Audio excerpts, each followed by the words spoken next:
abakulembera PLU. Yes, ndagayo nga nyambadde t-shirt ya PLU. Papa waffe bamuyita MK kusekeredde. Yabagaye mugende mu NRM. Nze kisooka Museveni namwesonyiwa. Omuntu animbye emirundi 20 mbeera mukakafu ki ku mulundi ogwabirimu ogumu. Ani yakyusa age limit? 2017 Mwami Museveni era babaka parliament. Kitaffe yatugamba nemu obusiru mwayonka buyonke. Lwaki abasajja ffe tufe nnyo? Lwaki abasajja ffe tufe nnyo? Lwaki abasajja be bagwa mu binaabiro ne bafa? Ekyo nakyo tulina okukinoonyerezaako.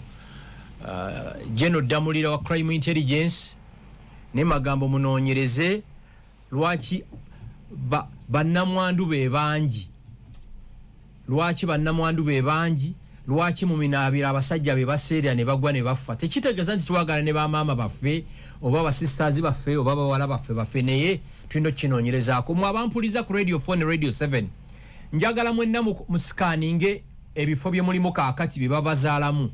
Mulabe bannamwandu abalimu ne basemwandu.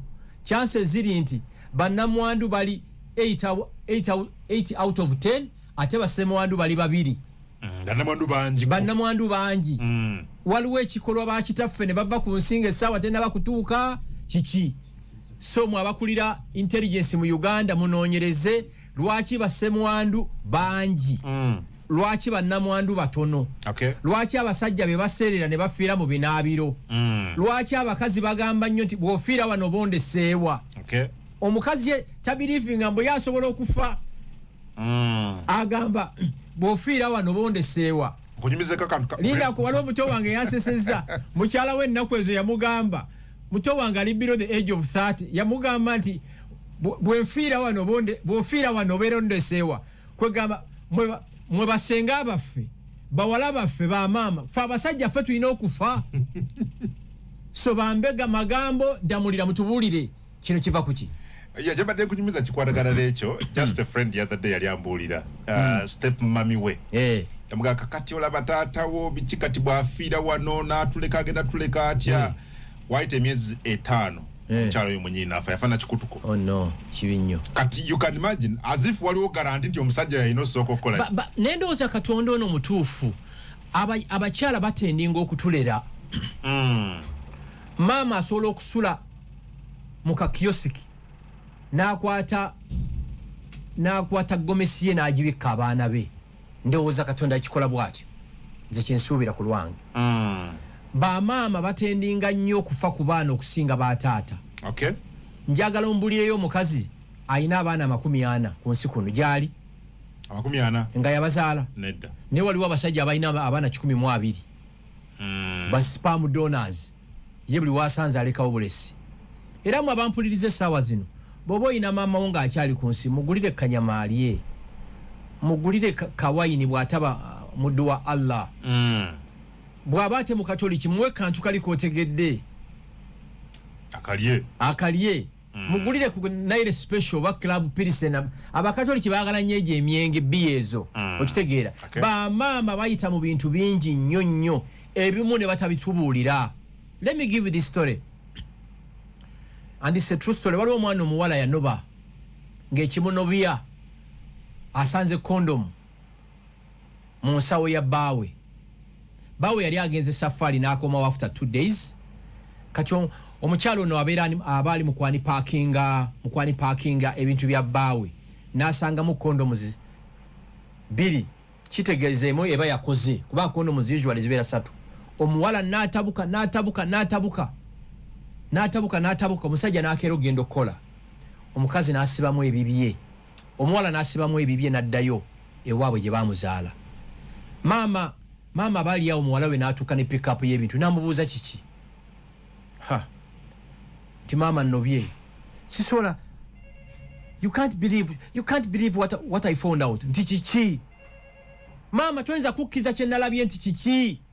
Nasanze kondomu mu nsawo ya bba wange nti bbawo yadde avaawa.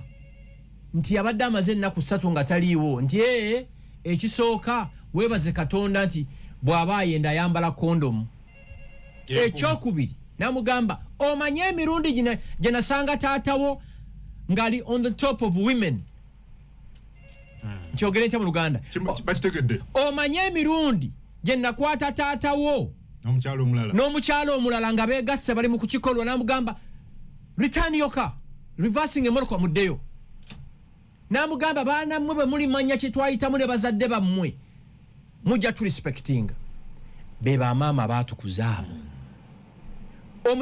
omusajja omuganda wano oba omuvandimu omutuufu yasobolanga okuba n'ennyumba ng'alinamu abakazi bana ennyumba emu ng'ate temuli siiringi yes nga temuli siiringi alinamu abakazi bana siiringi yeetaagisa owulidde emanyezo ezo mboozi oyagala kaakati ekirala mu Buganda wano nga gwe kkungu oyinza okujja n'onkyalira e Masaka ng'okkuwa enkoko kusiibula n'enkuwa omukazi n'oddayo ebulemeezi nengenda n'enkoko yange n'ogamba omukyala wo gwe walekawo kaddulubaale yalira munno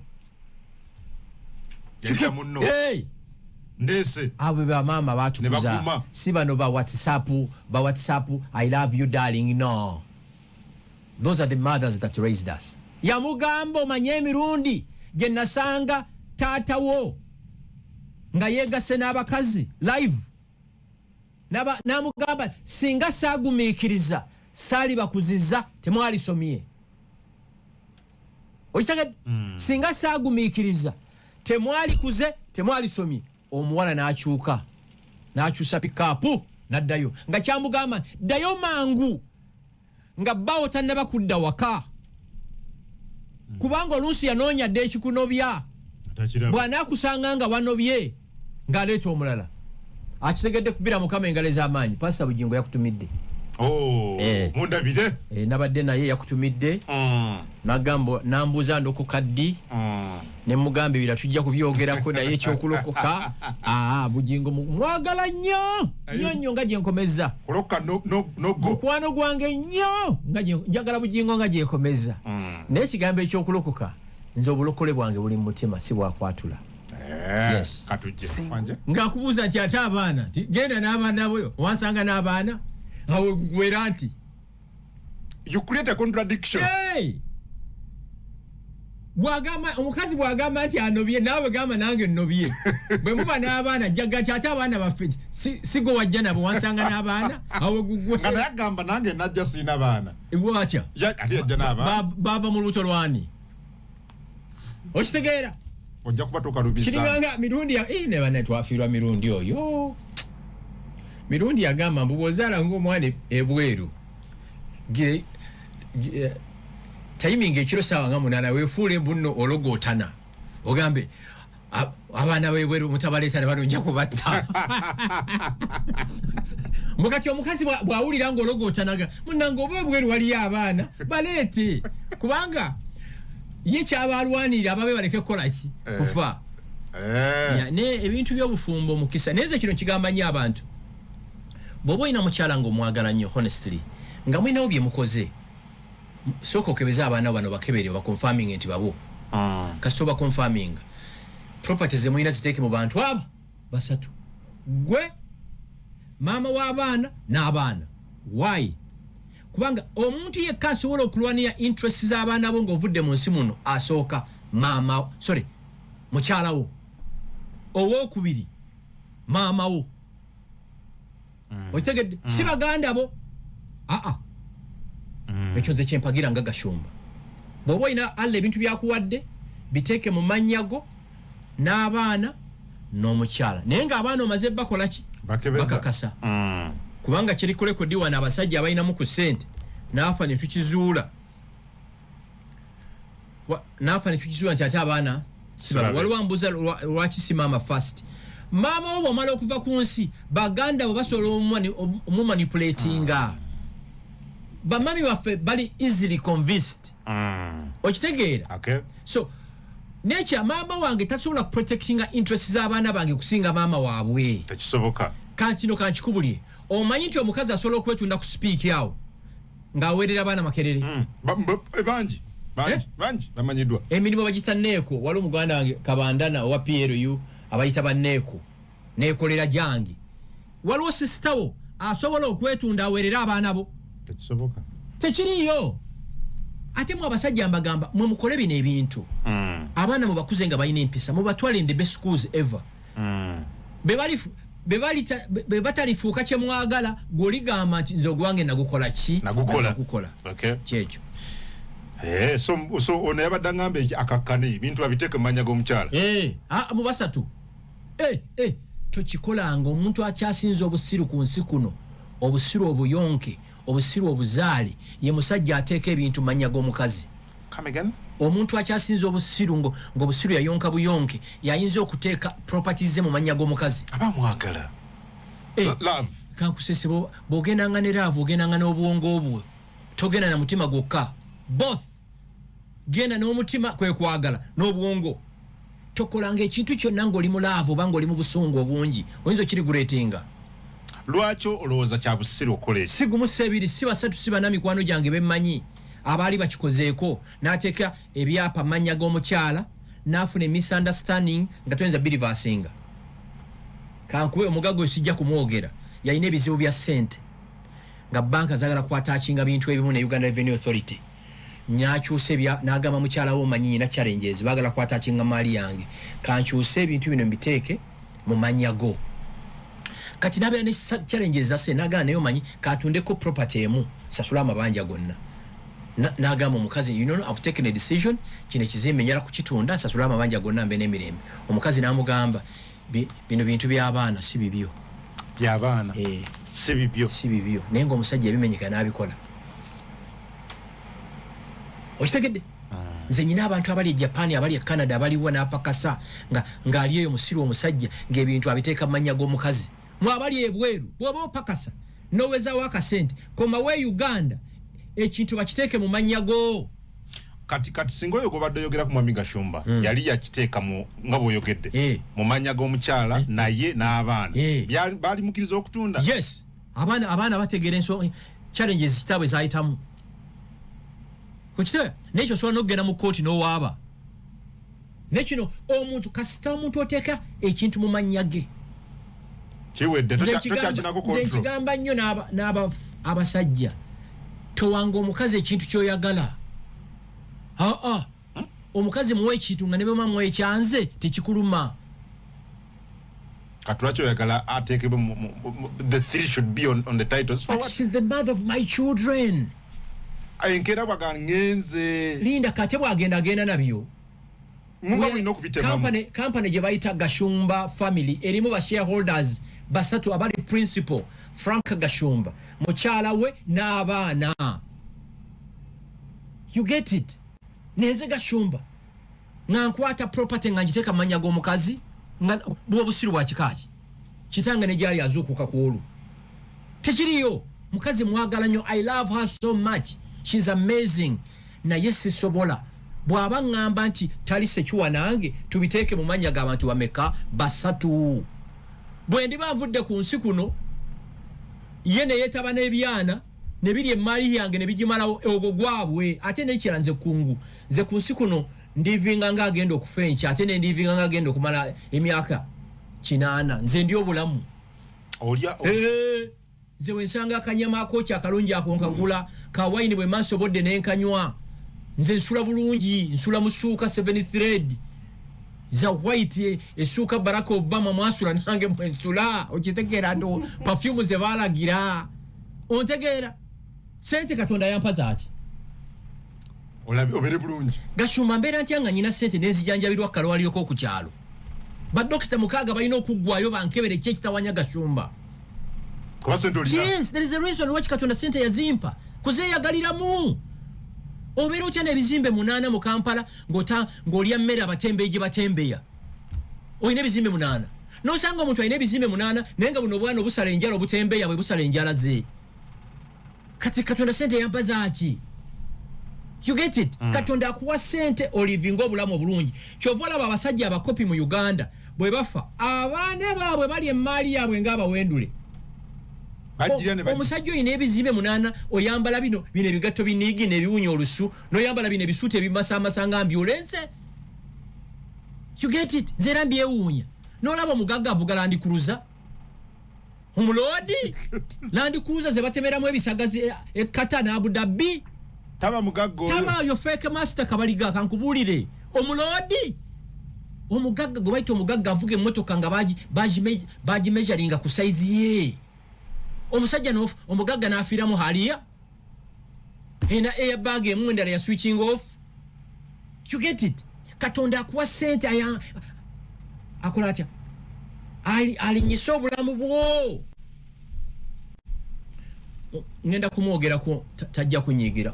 Mutaasa Kafeero mulaba? Mutaasa Kafeero yalwala mu biseera bya covid. Amangu ddala ne bamuteeka ku nnyonyi ne bamutwala e Nairobi. Allah n'amutaasa. Singa yeekubagiza biki ebyo singa mufu kye bayita omuloodi. Mugagga Katonda akwanguyiza obulamu. Katonda akuwa sente asitula obulamu bwo. Omugagga ayina ebbalaza atagendamu. Olefe byatagenda. Yes. Nga ne waba waguddewo mutawaana buli muntu akimanyi omuloodi tayinza genda yeeyo. Kye bayita omugagga yakolamu. Omugagga tagula tiketi ya nnyonyi. Abayambi be bamubulya saamekazi agenda okulinnya agenda kutula mu kifo ki. Neno sanga omugagga alikabalagala alamuza nyama meat omuloodi omukinjanyi bw'atabuka n'avaayo ne jambia n'akwisamu ejambia. You get it? Katonda atuwa sente zikyusa obulamu bwaffe. Nenze ntunuulira abantu Katonda bawadde wano sente ziringa ng'ebibbo ebikutiya naye ng'obulamu bwe balimu nga dream ye Land Cruiser. Gende Dubai gende katolabe ebyo birandi cruiser byammwe babitambulizaamu muddo gwandiga na mbuzi. You get it? Bano zibavuga wano. Yes. Bali wano baga tulinze bya PRU. Bamita Abdu Muzibu ali ku TikTok agai tulinze bya PRU. PRU yabadde ki? Kiro kifumba kitokota. Aha. Tutumaliza ku nsonga eyo Katonda nyumwami dashika kule kigangazi zo 5 nya. Kakati ekisinga okuntawaanya ebintu betwali wadde tuwa nnyo obudde ate situbiwaki budde kankubuli ensingi bwe beneefa etandikira mu maka Churchill yagamba ati timumpe famire ennungi mbawe eggwanga eddungi kiva waka. Mwe abakyala abampuliriza mwe aba TikTok muteme kano mwe abakyala abampuliriza omuggo omusajja gwayinza okukuba ku nsi kuno kwe kugaana okukola. Omusajja n'agamba mukyala tojja kukola. Ate omusajja ne bwakulimba bunja kusasuliranga awaka ekyo kikyamu nnyo. Mu kukola kuno tufunamu networks tufunamu emikwano egijjo tuyamba maaso eyo. Nze manyi si mukwano gwange so omusi babiri si basatu abaafa nga bali kibakkiriza bakazi baabwe kola omukazi nga tayina watandikira ali clueless nga kiringa nga bona okwata nga kiyabona okwata ekyennyanja no kiteeka wansi w'omuti ekyennyanja kiyinza okulinnya omuti no naye bw'okwata enkima n'ogiteeka wansi w'omuti oba tonna bakugita nga halfway maze ogulinnya. So mwe abakazi mwenna omusajja ne bw'aba akwagala atya beerako akantu k'okola akaleeta akasente kino kibagamba babajooga kubanga toyina sente. Ekirala en argument gye mpulira mbu omukazi wange ali wakatakola talina kuba na stake mu bintu byange rubbish. Bw'oba ogamba nti mukazi wo talina mulimu asiiba waka lekawo maid omusasulirenga omusaala okitege. But at the end of the day omukyalo olina okwekolera n'obaamu n'akasente ko. Mami wo buli lwakkubira oba baganda bo nga balina financial challenges kitegeeza ogenda kuba bbaawo akaki akaama. Naye bw'oba weekolera obeeramu n'akaki n'akasente. Ffe ddadi waffe yali yeekolera nga ne bamaama baffe bonna bali waka naye nga bonna bakeera okukola ng'ate olw'amataka ge yayina nga buli omu alina n'ekitundu kye yamuwa nga sente zajjamu mami ziba kiki ziba zize era mami nga tabulwa sente mu kikondoolo wano kati kungu ne bwe nkubira mami essaawa zino nti mami ndi stak mpereza akakadde ka sente ngamba mpayo eddakiika 3 n'agenda ku mobile money ne bakakola ki ne bakasindika. So message eriemu mubeeremu akasente mu abakyala kino nkibagamba bawo oyo n'amala afatudde bano balamu bo badde otwalanga mikwano jjo bajja kukyuka kubanga bonna baagala bya bugagga bwani bwa bbaawo. Waliwo omulamu bwo anaawulira nga bbaawo afudde n'adduka okujja waka n'amalira mu bisenge akebera ebyapa bikola ki webiri. Ontegera ndowooza ekyo kimukizanyiramu kubanga I have friends abakunyumiza ne weewuunya kye bali mu kuyitamu. Abo balamu bo bakwagala kubanga bbaawo akyakola ki akyaliwo weepakasize. Ate ne bw'oba wakoma mu P7 mirimu abantu abali mu kikubo abali mu Sauliyaka abali e Nakasiro mu katale balina PhD nene osanga omwana omuwala eyasoma Makerere eyasoma Kyambogo eyasoma Enkumba eyasoma UCU eyasoma Victoria University nomala okusoma degree nokkiriza okutuula wakanga tokola kitawoba yakuwerera ki that's the question mwabazadde mwenna abampuliriza oba mwagala abaana bamwe baleke kukola lwaki mubaweerera bakole babayambe kambuze ekibuuzo marriage ogenda okusindika omwana olina okuba nga olina PhD n'omukazi atasoma na piwa nasobola okufuna olubuto n'alusindika so tuweerera abaana baffe babeere financially independent ate omukazi okubeera financially independent tekitegeeza mbwagenda ku disrespecting abbaawe that's a lie bakyala bangi abalina sente nga respectinga ki baawe ekyo nkimaliriza eyo simu ka Uganda kati na mu PLU bwe tuva mu PLU tugende focus of abavandimu okay wabale nnyo egirolo babugereko aba Ugarol bakosa manyi bakisira bise byakulya isoko nebyo bali babiridde danga suna ku abali ku radio phone TikTok Ugarol ino batuletedde ngenda kubiranga ndia Ugarol bali wano ko Cabaret Shoppers Ntinda genda bakuwe ku byokunywa nebyokulya kachai katusedda Ugarol Uganda akati ogenda obekwate baberenga ba obulambu tambulira ddala bulungi nnyo era balese ebyokunywa wano n'ebyokulya biyitirivu nnyo bali Cabaret Shoppers Ntinda batuwadde kachapata akawoomu wano mwabali ku TikTok oba oli Germany oba oli London oba oli Switzerland oba oli US pakasa oberemu n'akasente waliwo ngamba nti njogere mu luzungu unfortunately my audience in Uganda 95% of our audience speaks and listens in Uganda you get it so mbabulira oba oli South Africa oba oli Qatar oba oli Dubai beeramu n'akasente abasajja bajooga abakazi abaavu kino kankibagambe kino nkyogera nnyo omukazi ayina kalawumuke nga kali mu linnya lye asinga omukazi avuga Range Rover oba G-Wagon ngeri mu manya ga bbaawe moloka ya bbeeyi naye siiyo kano kalawumu katono naye kake abaganda si balina olugero gamba nti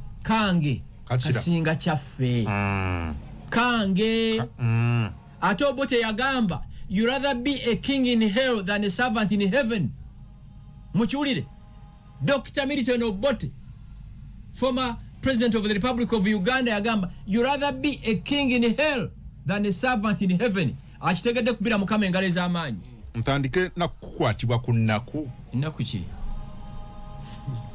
ebbanga lyonna muze mutuka General Muhoozi President wa Uganda addako abamu badde basuubira nti wa 2026 akola ki jajja 2026 yalangiriridde abantu babakwatiddwako ddennaku bagamba babambi kati bagashumba baddawa waliwo mukwano gwange ali ku TikTok angambye Adrian Gashumba kozesa Facebook kubanga TikTok enywa nnyo data nzikiziganya naawe unfortunately President Yoweri Museveni yajjako Facebook okufuna Facebook inogenda via VPN gwe bala mu Barugahari Minister w'abavubuka oli mu cabinet today banange ensonga eno lwaki mugibuli ya President Facebook neddako okitegeera kubanga abaana bonna bali ku Facebook kati bali ku Twitter bali ku TikTok kitegeeza talina kye yasiba Minister wa ICT yani bali omunsi Chris bali omunsi buuza biwadde obuuza ebirala abantu babakwaddako ddennaku bani President ya brother Mwami Muhoozi yagaye mugende mu NRM era muwagire Mwami Museveni gwomu kwabo benasize nange okulumirirwa because wavayoda noga nti Mwami Museveni ono siyo oli gwe wali oyagala wakyenda na mukaaga kajja basindise confusion okay kakati ekisooka nze natandika okuwagira official General MK 2022 ndowooza nsuubira mpagira Muhoozi Kayine Rugaba owulira njala mumpulirize kange kasinga kyaffe you rather be a king in hell than a servant in heaven netutandika Team Simba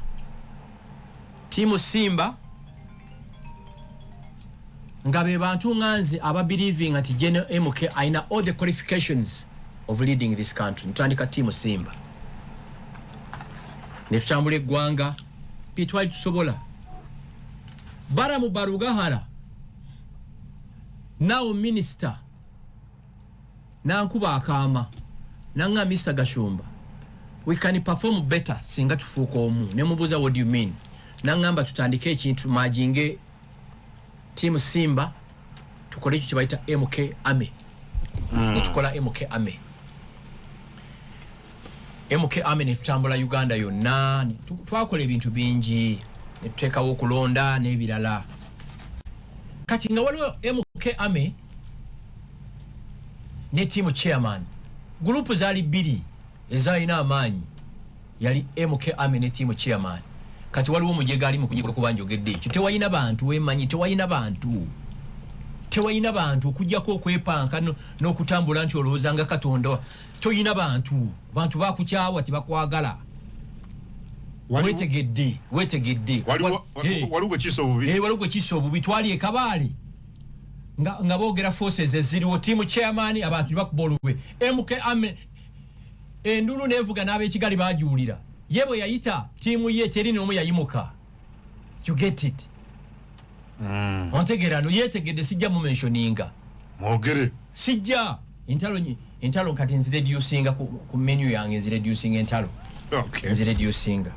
Lwakuba simutegedde nti ondesema. Abali mu Piero yuba mumanyi. Mumanyi befuula bakisalo bamanyi bajjayo enjuba ku gundi.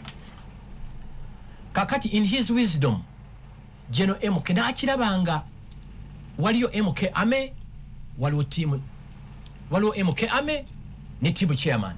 Team chairman ye yakulemberwa Toyota Nuwagira. Era Toyota oba omwagala oba tomwagala ye yalenga foundation ya brand ya General MK ng'ategese omukolo gw'erugogo. Omanyi banna Uganda tebagala kwogera mazima. It was Toyota Nuwagira Michael eyategeka omukolo gwawa gw'erugogo n'emikwano gye. Kati in his wisdom General MK n'agamba tumajinge tukole ekyo kye bayita MK movement. Ne tukibeeramu for some time ne tambula eggwanga era. Then in his wisdom n'agamba tutandike ekyo kye bayita Patriotic League of Uganda. Owulira? Naye nga nze mu mutima gwange nkyali muyeekera wa MK Ame. Mulwanyi. Nga Museveni wagamba wa NRA. Ontegeera. Ali mulwanyi. Kubanga ffe twalina gaali, MK Ame yalina gaali. Twalina sino truck. Muve kuzina gaali zempuliranga. MK Ame weeyita. N'ekiwuka ekiri mu ttaka kigiwulira. We love the General MK. Mujugumiza. Allah twagenda e Kapucholo kitwakola e Kapucholo tekibangawo. Bamujahidini abantu abagala MK nga jenko. Nze sikirabanga obwagazi bwe bamulaga. And we still love him and we support him paka. Kakati nze akugamba gendo nnyononyeze ekigambo standby generator kyavaawa. Gendo kinoonyereze. Nze nyina brands nyingi ze nyinamu omukono nze nga kutudde maaso.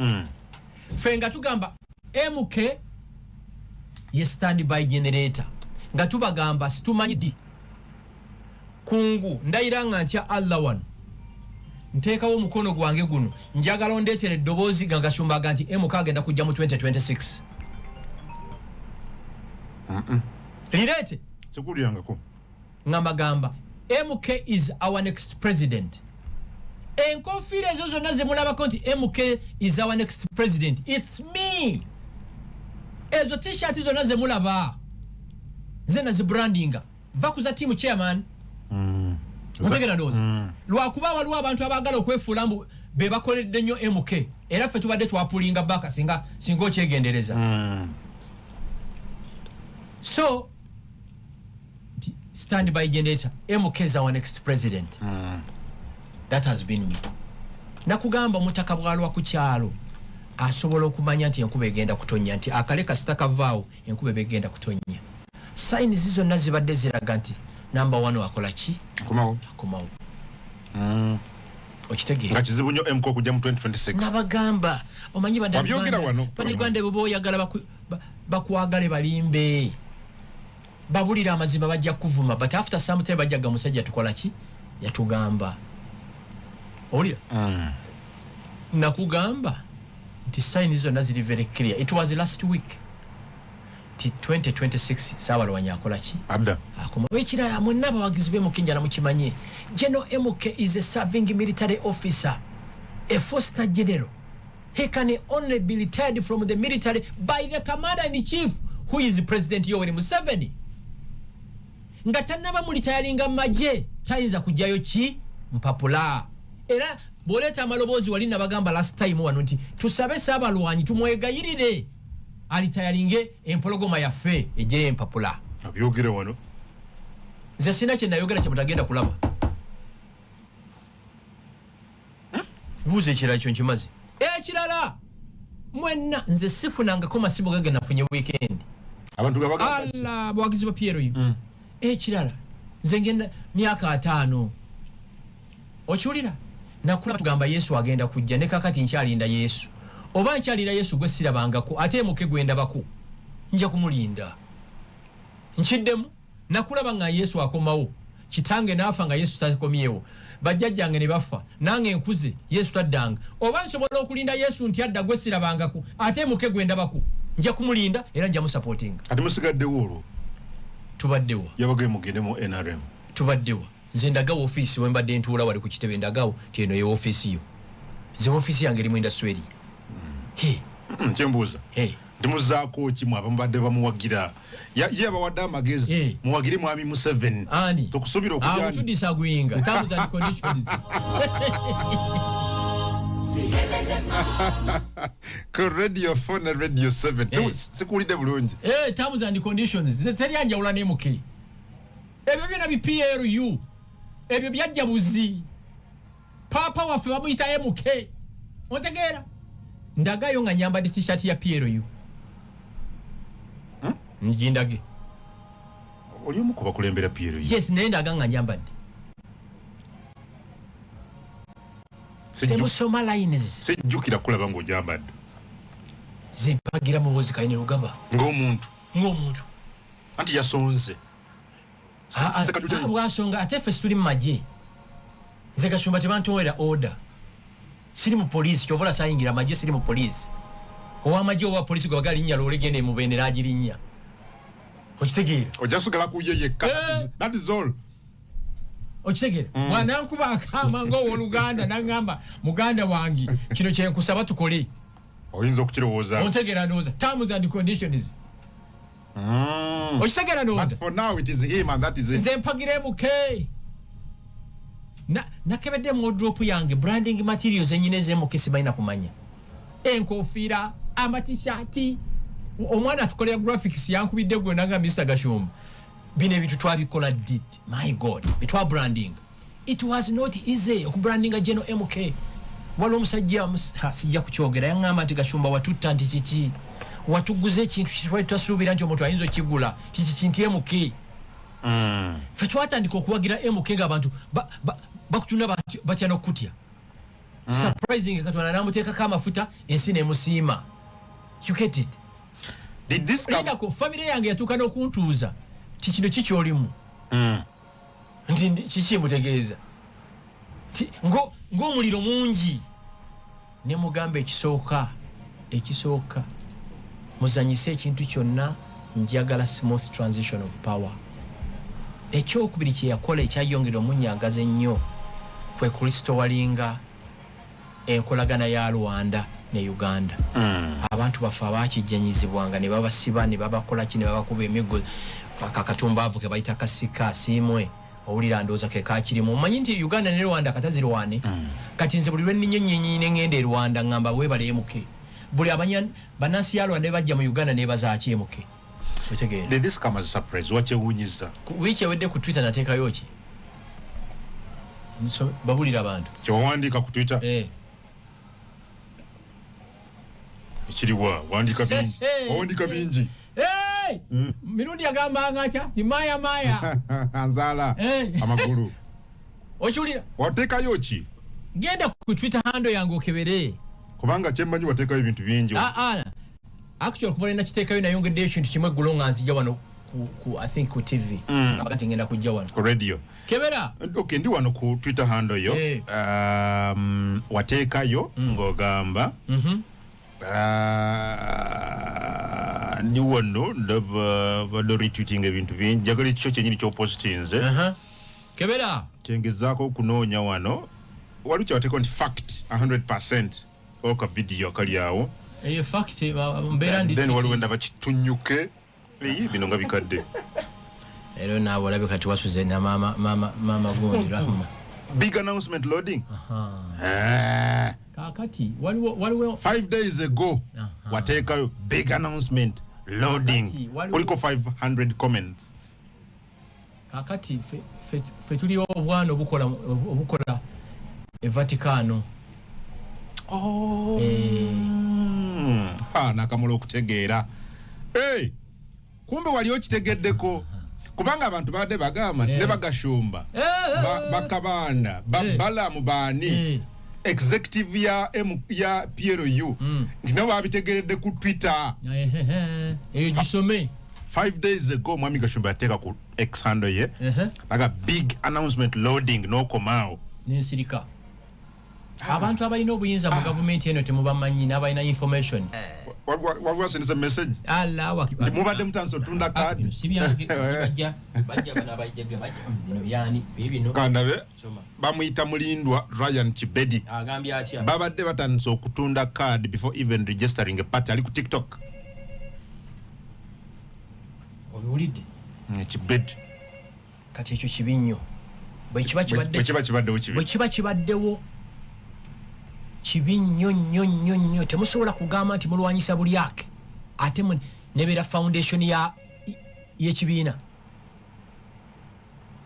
mugamba nti mulwanyisa buli ake obuli mwenaalemu ne government ate mwe nga foundation kansubire si kituufu kirungi agambe nti bwe kiba nga kituufu babadde bakoze transfer obubbi kuva eri ne budde eno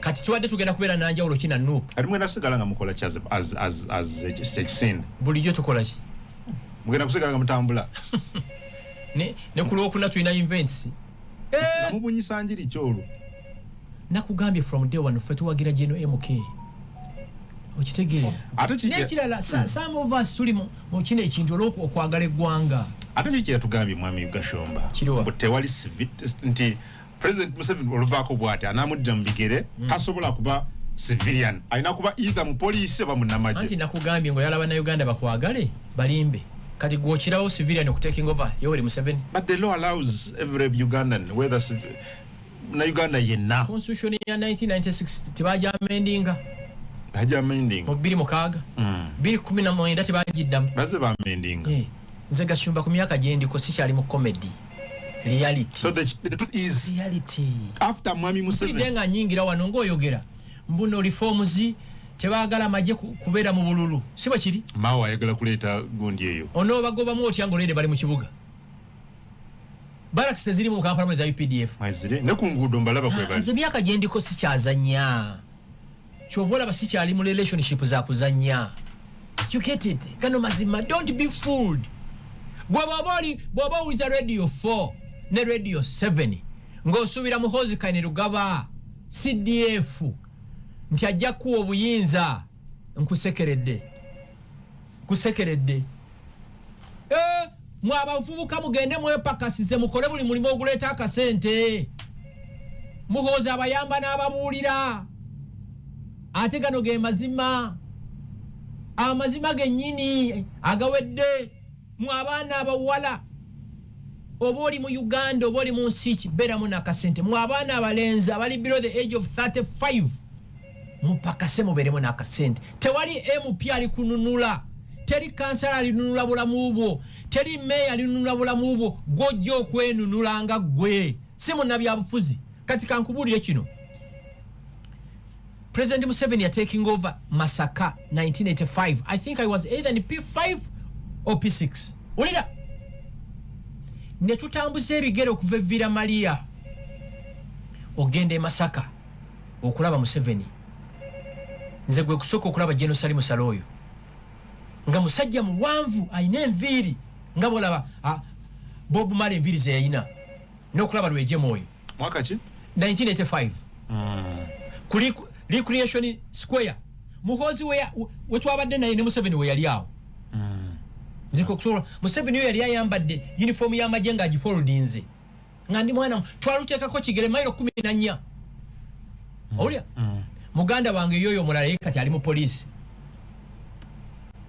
natugamba we are the future leaders of this country akulembeza abencha bayagama we are the future leaders nyingi datano acha tutwala achakala kata ulira ba agents beyajja nabo beriya kategaya abo nabakuba nakiriya mangu nagenda mu age ya mama najigunda kati ayingidde ya mama na yagikubye nafa ayingidde waffe kati agenda mu bana you get it wali taina jala goli akulimba mbojja kumujjawo kankuongere na kano 1986 President Museveni yagamba agenda kufuga paka 1990 bana Uganda sinte taina balunda 1990 bwe yatuka naga munzikize nkole constitution 95 najikola olwayimaza naga bana Uganda nange munzikirize Uganda nange intestingeke kulondebwa najja yempapula 96 na campaigningira President Yoweri Museveni mu Uganda ono kyasimanyi ngandi mwana muto ngamanyi genyina nga mvuga pichi off-road yezo owulira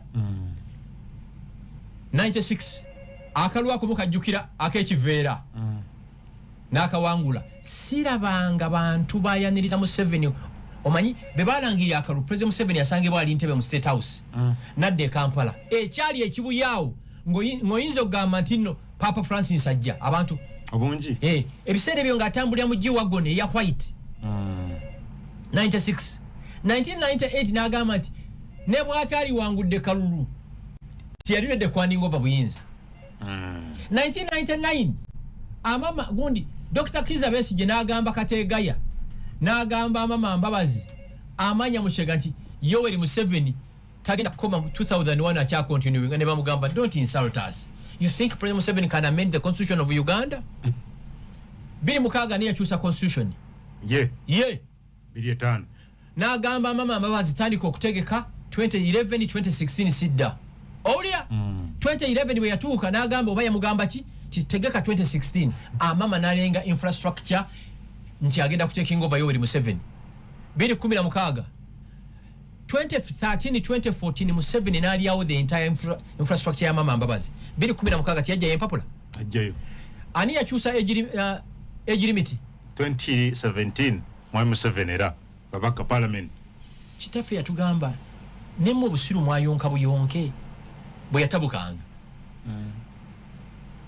omuntu animbye emirundi 20 mbeera mukakafu ki ku mulundi ogwa 21 tajja kulimba otegera ndozi nze kisoka Museveni namwesonyiwa Museveni yali ansudde eddalu olw'okumwagala ennyo namwagala nnyo muuli yali ansudde eddalu 2016 twamuwangula hands down nze nengula ne suuti nga mmanyi tugenda kulayira twalayira akyafuga ekiraninga eggwanga lino Electoral Commission, it's the military. So mao byaganda ayagala jijja mu byakulonda akota kota mukamu bwo mpuliza ku radio 4 ne radio 7 ne ku TikTok abayu system nyigira omuntu yenna asuubira nti akalulu ojja genda okuba akalulu kajje Yoweri Museveni gwo busiru bwo buzaale. Well, Mami Kashomba aliwa natugoberera ko X bawansi bigambo nagambi I will never forgive General Muhoozi. I am really heartbroken to hear that the brighter future of Uganda was relying on him. I have noticed to do with this country where thieves are given platform to steal more. Ndabiye bamwita Biven Kilian Onagamba MK has disappointed many Ugandans, so corruption is going to increase up to 95%. Many ministers and government officials are celebrating after the denial of MK to contest in 2026 election. Tulabye abantu mbaliseyo bambi nze kyenera likiriddemu nekyo mulina okumanya nti MK is a standby generator ene n'okutokota nga 2026 tenaba kutuuka. Don't rule it out. Esobola n'okutokota a month or a year after 2026. Don't take it lightly. Fabawagira MK situli mu comedy. Nusika dingo. Situli mu comedy. Kino nkibagamba. Tuva coming up n'ekigambo standby generator. Olira. Naye my biggest fear singa MK tafunye buyinza gano gakondo agabbe eggwanga n'enjuba gajja kugibba. Say that again. Gano gakondo agabbye eggwanga lino n'enjuba gajja kugibba. Actually I know it from a reliable source. Mu weekend agakondo gakoze ne party okucelebratinga. Abantu batya muhozo oyo gwe mulaba. Mujeremozi yakakiddwa. Okakibwa kutya? Okola announcement eno. No. Chemanyi, what I know from a reliable source, waddewo confusion between PLU ne NRM. Nga abantu abamu kiba confusinga. Okitegeera. So Saabalwanyi nga abaleebya obufuzi nga tasobola kukkiriza confusion eyo genda maaso. Mujjukire mwenna abaana abato abatuuliriza. President Museveni oba NRM esi ye yajjako Obote. Yali General Tito Okello Lutwa. Yes. So President Museveni tasobola kukkiriza kavuyo konna muki mu kibiina kye. N'ekirala waliwo ne other intelligence sources ezitulaga nti abantu abamu badde baagala kifuula kyakufuniramu. Okitegeera. So okustopinga early kiri very very very painful, but I think it was the right decision singa Yoweri Museveni akomo 2026. Ontegeera. Kavuyo kabaddewo tujje tiketi ya PLU NRM bwabanga Yoweri Museveni ajja mu 2026. Trust me, I think it was the right decision of taking iwa nga bukyali kubanga emiranga gibadde gigenda kuvuga. Okay. Yes. Kankubulire nze mbaddewo wano Besigye bagamba kubanga yakitestingako n'akiraba.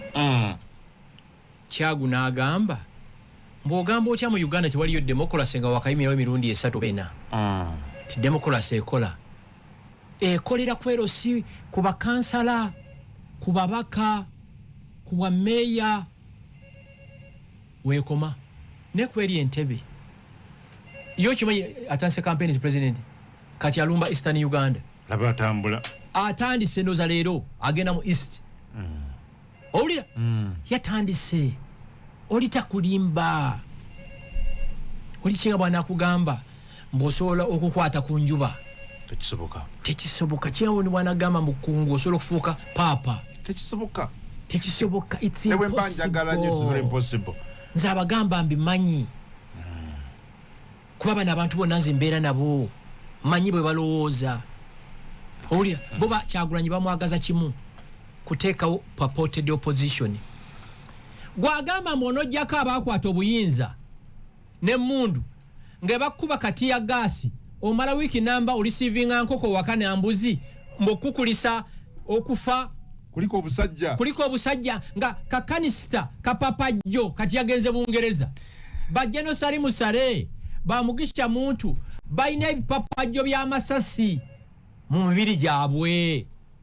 Okitegeera? President Kagame yagamba yamala emyaka 25 nga takimanyi nti oba enkya bunaakya. Kagame n'akugamba yamala emyaka 4 ng'asula mu kinyanga mmese mutalo Rwanda olwa RPF ng'asula mu ndaki. Okitegeera? Kati ng'ogamba ogenda gamba people power ati mugamba wa power nakasero yiyo State House. Museveni alina yamalako wiki namanga tali wano tugamba bannange omukisa gulabise mulumbe ki State House. Don't be fooled. Gwalima muwogo mulime alima lumonde mulime avuga boda oberemo n'akasente wewerera abaana ate na kino kanki wagambe. I have a feeling President Museveni agenda kufanga ine emyaka 13. Akitegedde otya? Kati ali ku kinana. Waliwo jjajja sengawe yafa. N'agamba sengawe afudde ine emyaka 14. At least bw'ogenda mu 10 awo 13 14 kiri okay. Museveni agenda kufanga ine emyaka 13 kati ayina 8 akitegedde kubira mu kama engalo ez'amaanyi. Emyaka 23. Kakati gwe ng'okyalwana naye ku kaboda ko.